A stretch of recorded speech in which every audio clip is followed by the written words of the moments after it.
Hey folks, welcome to part 4 of the Church Reset read-through. We're continuing on in chapter 2. I know those numbers can be a bit confusing, but the fourth episode of the read-through, the latter half of chapter 2. As always, I'm going to remind you, click like if you're watching on YouTube, but more than anything, the Church Reset podcast feed is my favorite thing to plug. If you enjoy the work here, if you want to support it, jackwilkie.co, as you see the URL there if you want to support me on my Substack site there, or the broader work of Focus Press that I and my colleagues are doing at Focus Press at focuspress.org/donate. It's greatly appreciated. Check those out if you want to send some support our way. And again, it's free to click the like button, free to click subscribe. That helps us out as well, so be sure to get on that. All right, let's go ahead and get into this week's read-through. We're continuing on in the second half of the chapter. As I said, I'm not going to critique my writing style too much. It's been a few years. You learn a few things, but this chapter kind of folds back in on itself, and so it can be a bit redundant in that we kind of laid out what businesses have to do in the first half of the chapter, and then we're in the second half kind of running it through. Is that what we see? Is that what's happening? Is church too business-like in its current construction? And I believe the answers hold up that yes, it is. So let's go ahead and get into that, starting with here in the middle of Chapter 2, the symptoms subheading. If this theory is correct, that the consumer-provider split is hurting the church and keeping it from being all it can be, and if we really have placed too much weight on the provider's staff, sermons, marketing, and programs, one would expect to see certain signs. Paid staffers. If it's true Christians are overly reliant on their church staff to do God's work, you would expect to have a church culture where there are many inactive, ineffective, disengaged Christians. As long as I can remember, I've heard church leaders echo the common 90-10 principle, that 90% of the work in volunteer organizations is done by 10% of the people. Many congregations have resigned themselves to this principle. Many are fighting against it, trying to bump that 10% up to 20 or 30. Talk to any group of ministers and you'll hear complaints about how it's like pulling teeth to get people to join in evangelistic efforts or to sign up to teach Bible classes. Look around your congregation this Sunday. What percentage of the people are taking an active role in ministering to their fellow Christians? What about you? How are you serving, teaching, loving, caring, and or encouraging week in and week out? I'm not talking about attending things that have been put on for you by a provider. No, I'm talking about taking initiative on themselves to minister. There may be congregations where that percentage is much higher than others, even better than 50%, but from my own experiences, from my discussions with other ministers, from what books and studies and sermons have all told us for years, those would be the exceedingly rare exception. This is one where I kind of disagree. I think the heart of the point there is right, and so I maintain that, but I've changed my thinking a little bit. That 90-10%, I've heard it that way. Interestingly enough, the official rationale, the official explanation is that it's an 80-20, and that is called the Pareto principle, or Pareto, depending on who you pronounce it, P-A-R-E-T-O.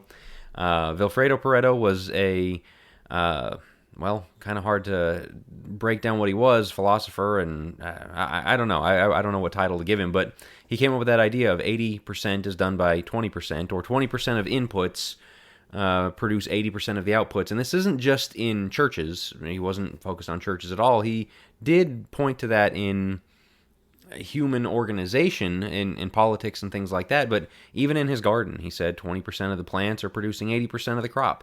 And the same thing in work, that the few that you invest in, that you figure out kind of how to maximize your input, because some things are going to give more of a return than others. And so when it comes to the church, I think there is a degree to which there's an inevitability to this, of you're not going to get everybody producing at the same rate. On the other hand, everyone is expected to supply something, Ephesians 4, but there's also this concept of some are going to do more than others. Now, the part where I still think this is right is the preacher's going to do everything. The preacher and the elders, the preacher, the youth minister, the associate minister, they're supposed to handle it. That's not the 80-20 principle. The 20% is you're going to have a 20% that involves the leadership, but also certain members that are going to drive the most of the work. But that doesn't mean the other people can sit back and do nothing.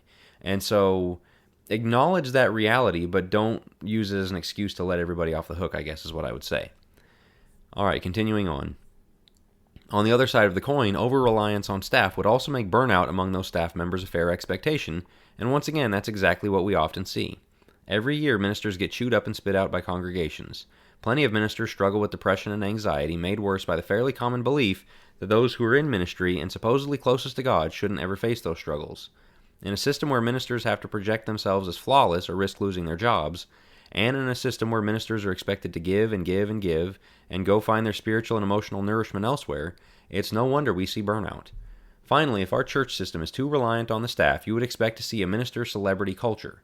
The best, most talented ministers would end up at the biggest congregations, drawing more people in for the good, preaching, and vision. Let me stop there, actually. I should have covered that last point. The burnout is what you're seeing. There's plenty of articles, plenty of research done on the fewer people filling the pulpits, guys leaving the pulpit, not that many going in to the pulpits. It's becoming an issue because this is an unsustainable process. We are business-like, but it's not the kind of thing where in business you can make more and more and more money. There's kind of a cap on that, and so and they're not in it for the money. I'm not saying that, but you're taking on all this stress, all this anxiety, all this difficult, the weight of people's souls, and all the things that will be piled on you, and yeah, there's all those struggles. And so I wrote a while back on why I'm not going to encourage my sons to go into ministry. Is I don't want them to be chewed up and spit out by the same processes. Our minister. Yeah, there's going to always be a little bit of a dividing line between us, as we talked about in the last episode, but not this strong. Not so much where he's a mercenary of the church kind of thing and will come and go, and then the next guy comes in, and we'll know he'll be here for a few years, so we're not going to get that close to him, and all of those issues are very real. All right, carrying on this next part. If our church system is too reliant on the staff, you would expect to see a minister celebrity culture. The best, most talented ministers would end up at the biggest congregations, drawing more people in for the good preaching and vision. People would seek out sermons from their favorite preachers online and feel more encouraged from those than from anything their local congregation offers. People would flock to conventions with posters that share an odd resemblance with those of music festivals, listing all the big names people will want to travel to hear. What do we see? All of the above. Are we too reliant on the staff? The eye test says yes. This is one where I don't know, a lot of people don't like entertaining this conversation about the celebrity culture, about the conference culture, that we kind of think is the premium way to learn more and grow and all those things. Well, I don't think it's producing the kind of growth we're hoping for, but it ends up in this elevation, and that latter mindset is entrenched at the smaller congregations I've preached for. That sentiment was there among the members, like, well, we know you're here until you get a bigger job offer. We know you're here until, the big guys come and snatch you up or whatever it may be, and there is kind of an incentive to do that, to make enough to support your family and all that, but there's also that ladder. Okay, you spend 5 years at the 50-member church, 5 years at the 120-member church, and then 5 years at the 350-member church. Like that kind of thing happens, and I'm not taking shots at anybody who's gone down that path, because again, you got to provide for your family. Again, the opportunities can be good opportunities, but it is kind of this idea of this is what our church needs, and the bigger churches are always going to attract more of the talent, and so they're going to stay bigger, and the smaller churches are hoping to get the right guy coming out of the schools, and it's weird. I don't think that was how it was intended to be. All right, continuing on. Preaching. What would you expect to see if it's true that congregations are too reliant on sermons? You would expect to see biblical illiteracy.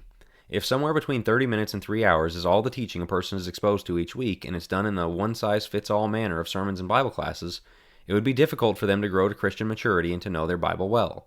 Barna Group research documents this for us. They set out to determine how many people who claimed to be Christians held a biblical worldview. The definition Barna used included holding to 6 basic tenets, believing that absolute moral truth exists, the Bible is totally accurate in all of the principles it teaches, Satan is considered to be a real being or force, not merely symbolic, a person cannot earn their way into heaven by trying to be good or do good works, Jesus Christ lived a sinless life on earth, and God is the all-knowing, all-powerful creator of the world who still rules the universe today. Only 17% of churchgoers agreed with all 6 of those in Barna's 2015 study. Additionally, in a 2001 book titled Boiling Point, How Coming Cultural Shifts Will Change Your Life, George Barna and Mark Hatch share that 81% of professing Christians in one survey thought, God helps those who help themselves was a Bible verse. Only 17% of churchgoers in a 2018 Barna Group study could explain what the phrase Great Commission means. In a time where the Bible is with us more than ever via the smartphone, American Christians know the Bible less than ever. How many in your congregation can list the 10 Commandments or the Beatitudes? How many engage in the regular discipline of memory work? How many can answer the difficult questions put forth by today's atheists? Conversely, how many would say they want to study the Bible better but don't know how to do so? We're just talking about the basics at this point. This does not begin to scratch the surface of what is needed to be holy people, imitating Jesus Christ and becoming more and more like Him every day. How on earth is that going to happen if people are so biblically illiterate and remain spiritually immature? And once again, you'd expect to see the proliferation of premium preaching, the podcasts, the big events, the YouTube videos, revealing an underlying belief that what we need is more, better, one-off lessons from talented speakers rather than slow, steady, personalized teaching. And once again, we're seeing that more than ever with the event calendar being jam-packed year-round. The illiteracy thing is a real big issue. There is stories about, boy, back in the day, we used to be the people of the book, and we just knew the word, and you still see this with some of the older folks where they just can quote Bible verses. And those disciplines are very slowly evaporating. We can say, oh, we're so busy, oh, we've got all these things going on. Yet we know everything that's going on in politics, everything that's going on in sports, everything that's going on in our areas of pet interest. We allow ourselves to be distracted by things that they didn't have the issues with. They never had the pull to get on their phone and scroll social media for an hour. You use that for Bible reading or for memory work, yeah, that's going to happen. But in a business like church, it's kind of, well, we've got you for this long, so we'll get you the teaching you need here. And if that's not good enough, you can go to this conference. If that's not good enough, here's all these other things. And I mean, this is a podcast that I do myself. I got another thing we do, Think Deeper, here at Focus Press. I think those are good resources, but the idea that that's going to solve the problem, there's only so much we can do. We get questions from people in the comments on Think Deeper, and the Godly Young Men guys get the same thing, and we can help a little bit, but from a distance, it's really hard. You need relational discipling from these people, and getting it kind of one size fits all in one shot, kind of trying to tackle it that way, isn't getting the job done. All right, let's continue. Marketing.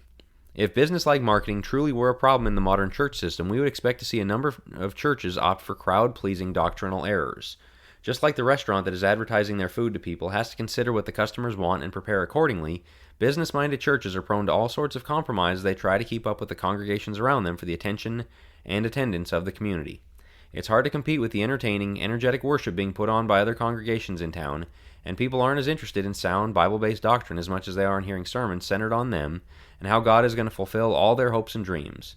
The marketing approach of selling ourselves rather than Christ and the good news has led plenty of congregations to go all in on entertainment and feel-good preaching rather than humble worship and God-glorifying, Bible-driven preaching.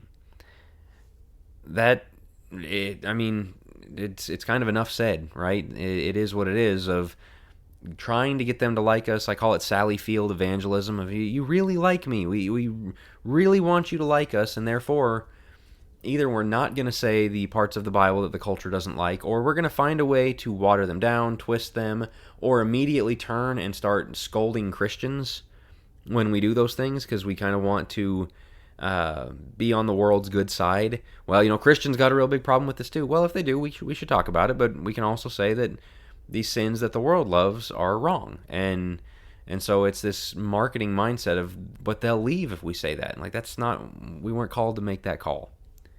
Continuing. Additionally, if churches are too reliant on business-like marketing, you'd expect to see a lack of enthusiasm for evangelism.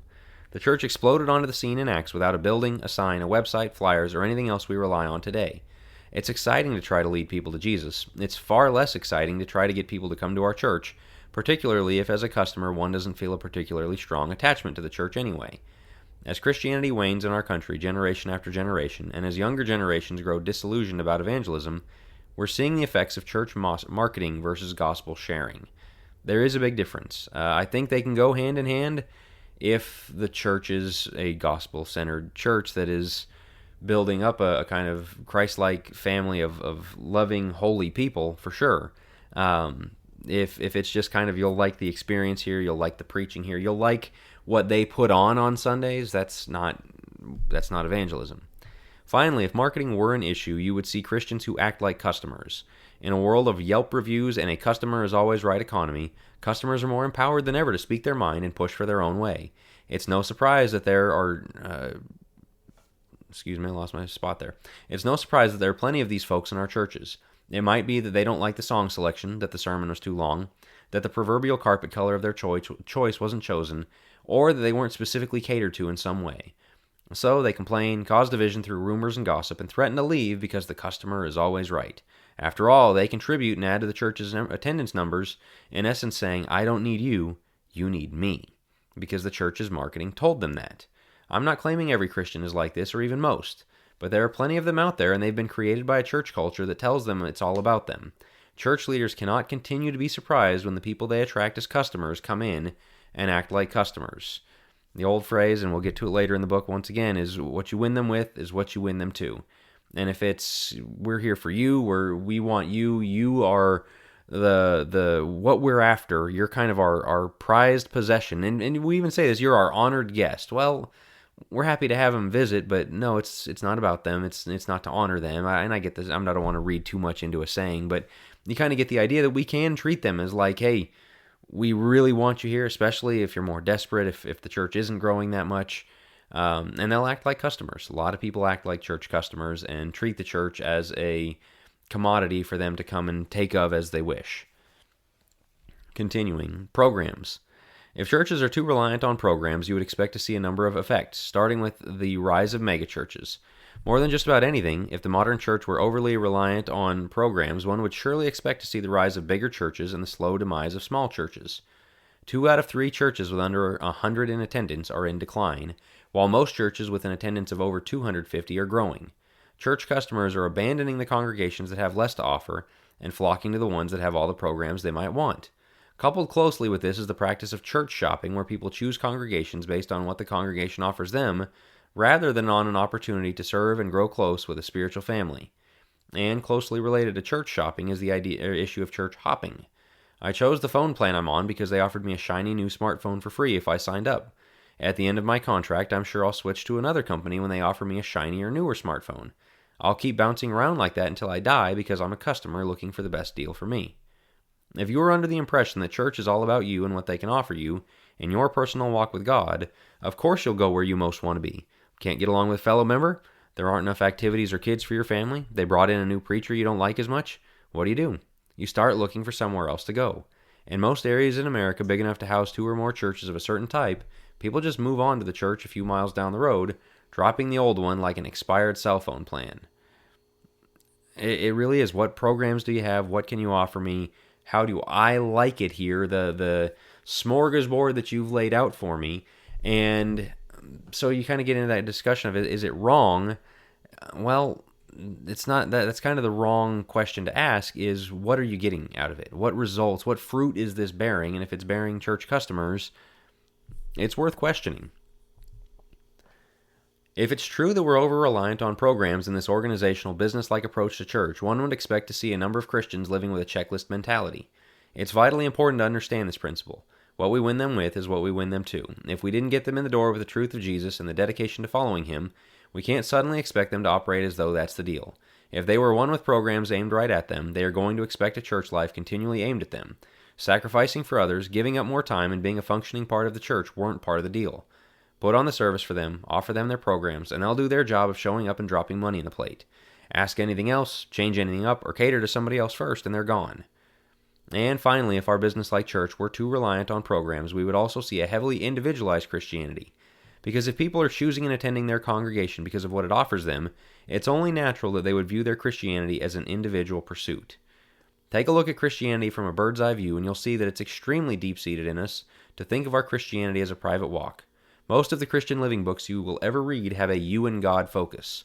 While it's certainly of the utmost importance that we each walk with God each day and grow in our individual relationships with Him, Christianity is not a private pursuit. We are not a bunch of disconnected individuals all trying to go to heaven in our own walks, brought together to the church that will help us do so. How many in a given congregation are seeing each other away from the building between Sundays?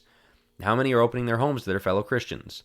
How many are gathering to pray and pore over the Bible with another Christian every week? How many are ministering to others? Once again, in most congregations, that number would be quite low. The power in our congregations is in our unity, and the Spirit working through all of us together. Let's stop right there for a second.